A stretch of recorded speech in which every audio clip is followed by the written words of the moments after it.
March 9th, 1738. In the halls of the British Parliament, a sea captain named Robert Jenkins stood before the most powerful men in the British Empire and reached into his coat pocket. He pulled out a jar. Inside that jar, preserved in alcohol, was a severed human ear. His ear, or so he claimed. They cut it off, Jenkins told Parliament 7 years ago. And with that pickled ear, he sparked a war that would last 9 years, kill tens of thousands, cost millions of pounds, involve 3 major European powers, and ultimately accomplish absolutely nothing.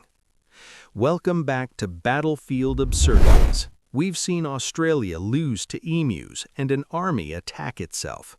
But this episode, we're exploring how a severed ear became the excuse for one of the most pointless wars in history. This is the War of Jenkins Ear.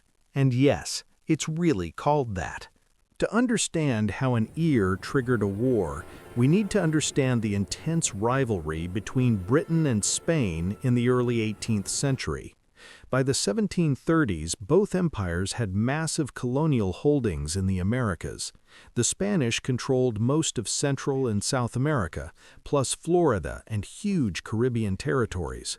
The British had the 13 American colonies, Jamaica, and various Caribbean islands, and they absolutely hated each other. The issue was trade. Spain claimed exclusive rights to trade with its American colonies. Nobody else was allowed.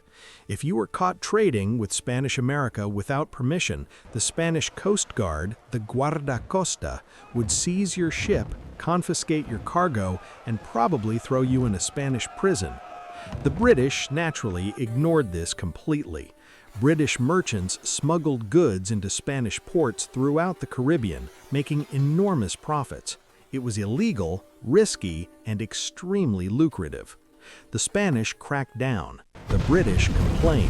Tensions escalated. Ships were seized. Sailors were imprisoned. Both sides committed what would generously be called maritime harassment and more accurately be called acts of piracy. By 1731, this powder keg was ready to explode. All it needed was a spark. Robert Jenkins was a British merchant sea captain. Not particularly famous, not particularly important, just a guy trying to make a living sailing cargo ships in the Caribbean. In April 1731, Jenkins was commanding the merchant brig Rebecca, sailing from Jamaica to England with a cargo of sugar. On April 9, 1731, off the coast of Cuba, a Spanish Coast Guard vessel, the La Isabela, commanded by Captain Juan de Leon Fandino, spotted the Rebecca and decided to investigate. Now, Jenkins claimed he was in international waters with legitimate cargo. The Spanish claimed they had every right to search British ships for contraband. What happened next depends entirely on whose version you believe. According to Jenkins' testimony years later, the Spanish boarded his ship, ransacked it looking for valuables, accused him of smuggling, and when Jenkins protested, Captain Fandino drew his sword and cut off Jenkins' left ear. Then, according to Jenkins, Fandino said, "Go and tell your king that if he were here, I would do the same to him." Which, if true, is an absolutely insane thing to say to someone whose ear you've just severed. Jenkins claimed he picked up his severed ear, had it preserved in a jar of alcohol, and sailed back to England to lodge a formal complaint. The Spanish version? Completely different. Spanish records from 1731 mention the Rebecca being stopped and searched, but claim Jenkins was treated professionally, nothing was stolen, and definitely no ears were removed from anyone. So who was telling the truth? We'll probably never know for certain. But here's the thing, it didn't matter, because 7 years later, that ear, or alleged ear, would become the perfect excuse for war. For 7 years after the incident, Jenkins' ear was basically forgotten. Britain and Spain continued their maritime conflict, Ships seized, sailors imprisoned, complaints filed, nothing resolved. Tensions were rising. British merchants were losing money to Spanish seizures. British sailors were being held in Spanish prisons. The British public was getting increasingly angry about Spanish outrages in the Caribbean. Meanwhile, British Prime Minister Robert Walpole was desperately trying to avoid war. Walpole was a practical man who understood that wars were expensive, disruptive to trade, and generally bad for everyone except the people selling weapons. But there was a problem. The opposition politicians wanted war. They saw political opportunity in British maritime grievances. They saw a chance to expand British power in the Americas. They saw votes. What they needed was a symbol, something dramatic, something that would crystallize British anger and make war seem not just justified, but necessary. And that's when someone remembered Robert Jenkins and his pickled ear. On March 9, 1738, Jenkins was summoned to Parliament. He dramatically presented the jar.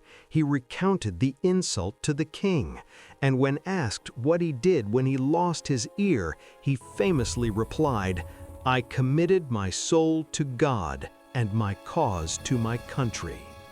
It was perfect propaganda. Britain went to war. The war started with Britain's plan to attack Spanish colonies. The most famous engagement was the Battle of Cartagena de Indias in modern-day Colombia. The British brought 186 ships. To put that in perspective, that was a larger fleet than the Spanish Armada.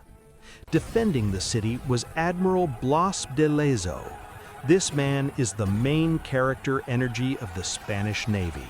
He had one eye, one leg, and one arm from previous battles. The British were so confident they would win, they actually minted victory medals before the battle even started. Spoiler alert, that was embarrassing. Blas de Lezo's tiny force held off the massive British fleet for months. Between Spanish resistance and tropical yellow fever, the expedition turned into a disaster. The British lost approximately 18,000 men and withdrew in complete defeat. The war dragged on for 9 years, eventually merging into a larger European conflict called the War of Austrian Succession. By the time peace was signed in 1748, thousands were dead, and the treaty basically returned everything to exactly how it was before the war started. But here is where the story gets ironic. You might think Robert Jenkins died in the war or faded into poverty. Nope. While thousands of sailors were dying of yellow fever in the war named after his ear, Jenkins was doing great. In 1741, the East India Company made him the governor of St. Helena. He spent the war governing a tropical island, investigating corruption, and getting paid. He eventually retired comfortably. The man who started the fire was one of the few people who didn't get burned by it. So what can we learn from the War of Jenkins Ear? First, be skeptical of simple narratives. A severed body part in a jar was more effective propaganda than any rational policy discussion could ever be. Second, wars rarely achieve their stated objectives. And finally, sometimes the excuse for war is invented or exaggerated long after the actual incident. The War of Jenkins Ear killed tens of thousands and cost millions, all because, allegedly, a Spanish captain cut off a British sea captain's ear. This has been Battlefield Absurdities. Next episode, the Pig War, where the United States and Britain nearly went to war because a pig ate some potatoes. I promise it somehow gets even more ridiculous. Subscribe and hit the bell so you don't miss it. Thanks for watching.